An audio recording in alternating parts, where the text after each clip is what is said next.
Hello everyone, आज हम chapter second का पार्ट 4 करेंगे जिसमें हम रोमन सभ्यता के बारे में पढ़ेंगे। आइए शुरू करते हैं। रोमन सभ्यता।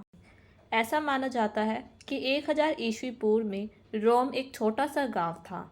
यह मध्य इटली के टाइबर नदी के किनारे बसा हुआ था। यह 7 पहाड़ियों पर बसा हुआ था, इसलिए 7 पहाड़ियों का नगर भी कहा गया। 8वीं सदी में जाकर यह गांव एक नगर राज्य बना और उसके बाद एक विशाल राज्य में परिवर्तित हो गया। एक एट्रुस्कन नाम की जाति थी। इस जाति ने रोम की सभ्यता के विकास में बहुत योगदान दिया।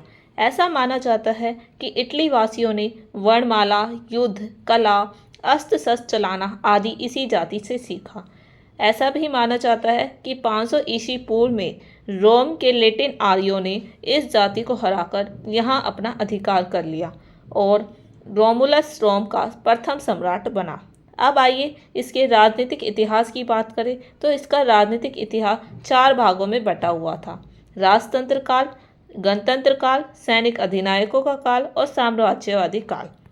प्रशासनिक व्यवस्था की बात की जाए तो रोम में गणतंत्रात्मक व्यवस्था अपनाई गई थी। इस व्यवस्था में जनता द्वारा चुनी हुई सीनेट होती थी। सीनेट में कुल 300 मेंबर होते थे और ये पैट्रिशियन वर्ग के होते थे। अब पैट्रिशियन वर्ग में कौन लोग थे? पैट्रिशियन वर्ग में वो लोग थे जो रोम के ही निवासी थे। अब हम समझते हैं कि सीनेट काम कैसे करती थी।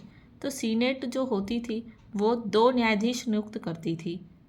2 न्यायाधीश नियुक्त करती थी जिन्हें कौशल कहा जाता था। इनका कार्यकाल सिर्फ 1 वर्ष का होता था। लेकिन अब पूरा शासन केवल 2 न्यायाधीशों से तो नहीं चल सकता, इसलिए प्रशासन के लिए कुछ अन्य अधिकारी भी नियुक्त किए जाते थे, जैसे सेंसर्स, एलडीज, प्रोटोर। सेंसर्स जो होता था वो कर वसूलता था। एलडीज जो होता था वो शांति बनाने का कार्य करता था। आर्थिक व्यवस्था की बात करें तो रोम में जो आर्थिक व्यवस्था थी वो मुख्य रूप से कृषि और पशुपालन पर डिपेंड थी।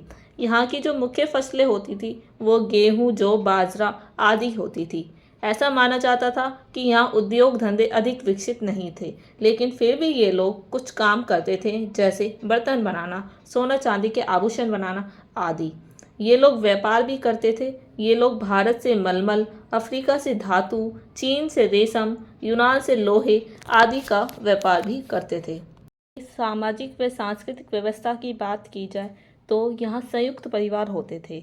यहाँ संयुक्त परिवार का अर्थ होता है जिसमें माँ पापा के साथ साथ दादा दादी, चाचा चाची आदि सभी लोग रहते हो। घर का जो मुखिया होता था उसकी आज्ञा का पालन किया जाता था। यहाँ के लोग देवताओं से अधिक आत्माओं की पूजा में विश्वास रखते थे। यहाँ के कुछ मुख्य देवता भी थे, जैसे जुपिटर, मार्स, वीनस, अपोलो आदि। नेक्स्ट वीडियो के लिए चैनल को सब्सक्राइब करें।